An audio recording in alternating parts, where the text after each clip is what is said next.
নমস্কার। সকল গল্পপ্রেমী ও সাহিত্যপ্রেমী শ্রোতা বন্ধুদের আমার অনেক স্বাগত। আমার আজকের নিবেদন সত্যজিৎ রায়ের লেখা একটি ছোট গল্প, রন্টুর দাদু। রন্টুর বয়স 15, কিন্তু এর মধ্যেই তার গানের গলা হয়েছে চমৎকার। সে সকালে ওস্তাদের কাছে 1 ঘন্টা গান শেখে। যে তার গান শোনে সেই বলে এ ছেলে আর কয়েক বছরের মধ্যেই আসরে গান গাইবে। এ গুণটা যে সে কোথা থেকে পেল সেটা বলা শক্ত, কারণ রন্টুর বাবা মা কেউই গাইতে পারেন না। বাবা খুব ভালো ছাত্র ছিলেন, সেগুণ রন্টু পেয়েছে, আর মার কাছ থেকে পেয়েছে মিষ্টি স্বভাব আর ফর্সা রং। কিন্তু গান? রন্টুর বাড়িতে থাকে তার মা, বাবা, একটা 7 বছরের বোন আর 72 বছরের বুড়ো দাদু। এই দাদুর বিষয়ে কিছু বলা দরকার, কারণ একে নিয়েই গল্প। দাদু অমিয়কান্তি লাহিড়ী 20 বছর বয়সে বিএ পাশ করে তার বাবার পেশা হোমিওপ্যাথি ধরেন।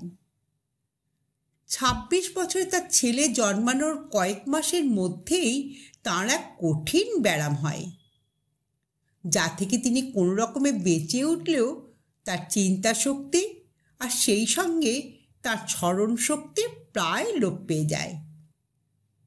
ফলে তিনি কাজের অযোগ্য হয়ে পড়েন।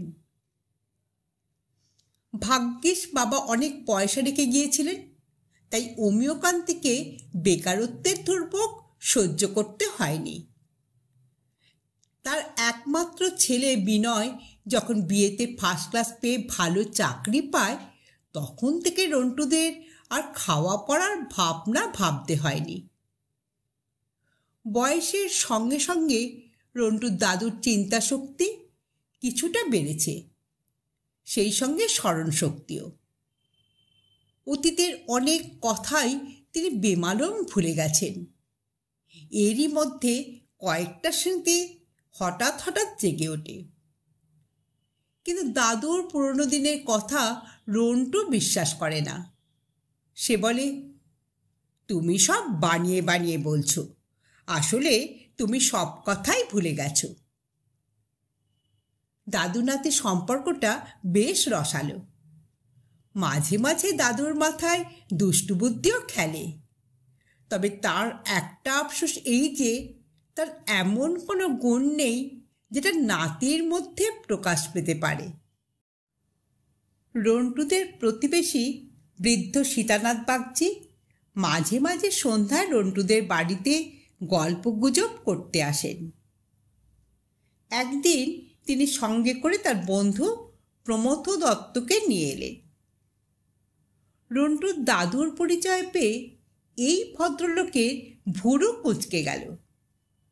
তিনি বললেন, অমিয়কান্তি লাহিড়ী, আপনার গান তো গ্রামোফোন রেকর্ডে ছিল, তাই না?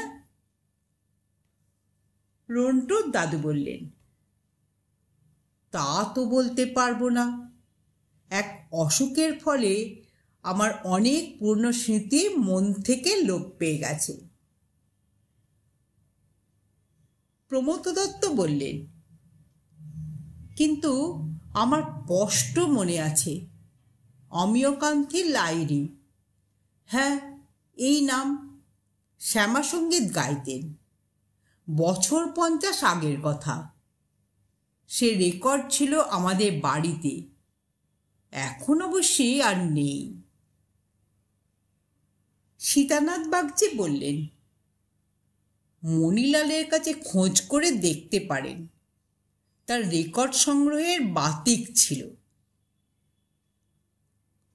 দুই বুড়ো চলে যাওয়ার পর রন্টুর দাদু চোখ বড় বড় করে নাতিকে বললেন, শুনলি তো, এককালে আমি গাইতে পারতুম, আমার গানের রেকর্ড ছিল।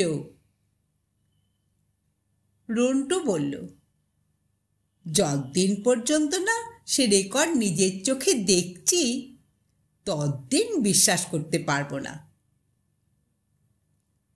রন্টু তার বাবাকে কথাটা বলাতে বিনয় লাহিড়ী বললেন, বাবা যদি কোনোদিন গান গেয়েও থাকেন তবে সে আমার জন্মের আগে। আমার চেতনা হওয়ার পর বাবা গলা খোলেননি কখনো। এদিকে রন্টুর দাদু কিন্তু জেদ ধরলেন যে তাঁর গাওয়া গানের একটা রেকর্ড জোগাড় করে তাঁর নাতিকে শোনাতেই হবে। আশ্চর্য, এমন একটা ব্যাপার মন থেকে একেবারে মুছে গিয়েছিল।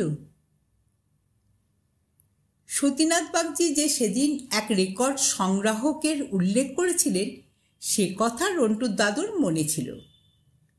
তিনি বাগচি মশাইয়ের বাড়িতে গিয়ে তার নাম ঠিকানা জেনে নিলেন।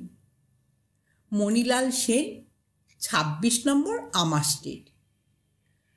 বাগচি মশাই তাকে খুব আশা দিয়েছেন। বলেছেন, মণিলালের বাড়িতে তারাসুন্দরীর নাটক শুনেছি, দীনু ঠাকুরের গান শুনেছি। আপনার রেকর্ড তার বাড়িতে থাকা কিছুই আশ্চর্য না। অবশ্য তার সে বাতিক এখনো আছে কিনা জানি না। আমার সঙ্গে তার বহু বৎসর দেখা নেই। পরদিনই রন্টুর দাদু ২৬ নম্বর আমার স্ট্রিটে গিয়ে হাজির হলেন। মণিলাল সেন বাড়িতেই ছিলেন। অমিয়কান্তিকে তিনি বৈঠকখানায় এনে বসালেন। ইনিও বৃদ্ধের দলেই পড়েন, ৭০-এর কাছাকাছি বয়স। অমিয়কান্তার সময় নষ্ট না করে একেবারে আসল প্রসঙ্গে চলে গেলেন। আপনার গ্রামোফোন রেকর্ডের ভালো সংগ্রহ আছে বলে শুনেছি। তা আছে, প্রায় ৮-৯০০ রেকর্ড আছে। অবশ্যই এখন আর শোনার আগ্রহ নেই, এককালে ছিল। অমিয়কান্তি লাহিড়ীর কোনো রেকর্ড আপনার কাছে আছে? আপনি নিজের কথা বলছেন কি? আজ্ঞে হ্যাঁ, আমি যুবা বয়সে রেকর্ডে গান গেয়েছি। এখন বার্ধক্যে সেগুলো শোনার বিশেষ আগ্রহ বোধ করছি। এই ব্যাপারে আমি আপনাকে হেল্প করতে পারলাম না। এই নামে কোনো গাইয়ের রেকর্ড আমার সংগ্রহে নেই। আর কারুর সংগ্রহে থাকতে পারে বলে জানেন? বাগবাজারের বিশ্বনাথ ভট্টাচার্যর ঠিকানা দিয়ে দিচ্ছি।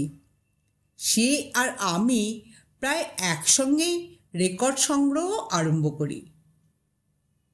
রন্টুর দাদু বাগবাজারে বিশ্বনাথ ভট্টাচার্যের বাড়ি গিয়ে হাজির হলেন।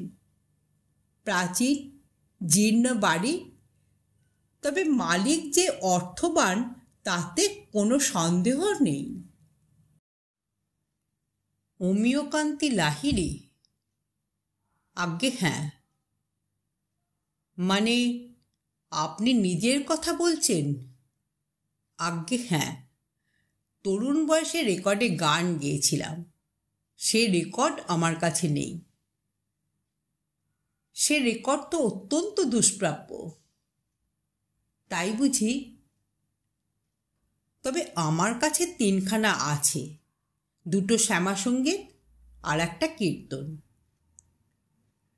এবারে আমার একটা অনুরোধ আছে। কি?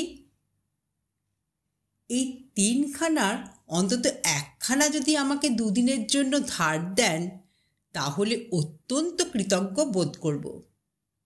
আমি রেকর্ডের যতটা যত্ন করা দরকার ততটা করব এবং অক্ষত অবস্থায় ফেরত দেবো কথা দিচ্ছি। তা আপনি যখন চাইছেন তখন দিচ্ছি, যদিও এমনিতে আমি রেকর্ড ধার দিই না। এবার ভদ্রলোক একটা আলমারি থেকে বাক্সের পর বাক্স রেকর্ড বার করতে আরম্ভ করলেন।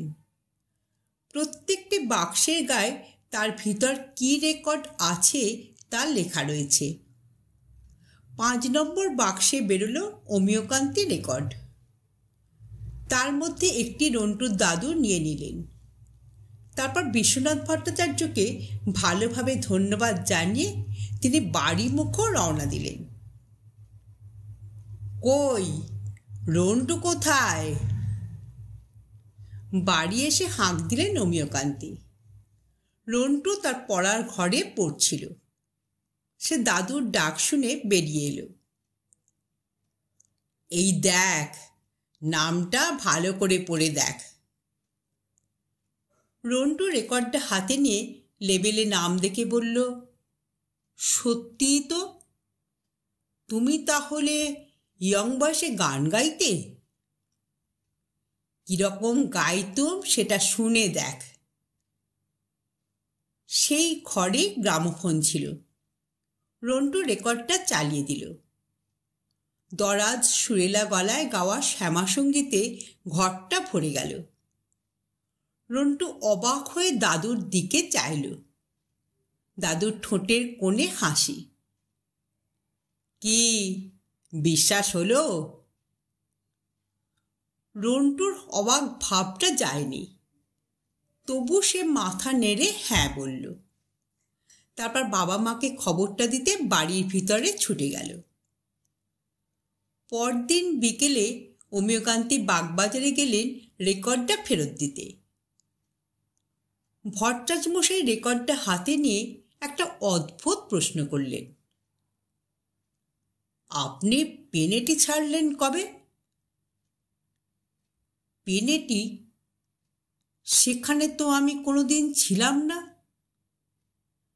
তাহলে এই রেকর্ডের অমিয়কান্তি আপনি নন। ইনি পেনেটির এক জমিদার বাড়ির ছেলে। শ্যামাসঙ্গীত গেয়ে খুব নাম করেছিলেন। রন্টুর দাদুর বুকের ভিতরটা মোচড় দিয়ে উঠল। বাড়ি ফিরে এসে রন্টুকে তিনি ব্যাপারটা বলেই ফেললেন। কাল যে রেকর্ডটা শুনলি, সেটা আমার গাওয়া নয়, আমারই নামের আর একজন গাইয়ের। রন্টু খুব বেশি অবাক হলো না। বলল, আমি জানতাম তুমি বানিয়ে বানিয়ে বলছো। তুমি এককালে গান গাইলে, এখনো মাঝে মাঝে গুনগুন করতে। ঘটনাটা আর এগোলো না। রন্টুর দাদু দুঃখটা কোনো রকমে সামলে নিলেন। এরপর 2 মাস কেটে গেছে। অমিয়কান্তির অতীতের টুকরো টুকরো স্মৃতি ফিরে আসে যখন তিনি রাত্রে বিছানায় শোন। আজও তাই হলো। সবে তন্দ্রার ভাব আসছে, এমন সময় বায়স্কোপের ছবির মতো একটা দৃশ্য চোখের সামনে ভেসে উঠল। বিকেলের পড়ন্ত রোদে হেদর ধারে দাঁড়িয়ে তার বন্ধু মোহিতলালের সঙ্গে কথা হচ্ছে। মোহিত বলছে, সিনোলাও রাজি হলো না। তাহলে আর কোন কোম্পানি বাকি রইল? His Master Voice, Twin, Columbia, Odeon, সবাইয়ের সঙ্গেই তো তুই কথা বলেছিস। হ্যাঁ, আমি বলেছিলাম তোকে যে ওস্তাদি গানের বাজার ভালো না, আর বাঙালি হিন্দু ওস্তাদকে কেউ পাত্তা দেয় না। তুই মুসলমান হলে ব্যাপারটা অন্যরকম হয়ে যেত। আর তাছাড়া আর একটা ব্যাপার আছে। কি? তোর নামে আর এক গাইয়ের রেকর্ড বাজারে বেরিয়েছে। সে শ্যামাসঙ্গীত গায়, ভালো বিক্রি।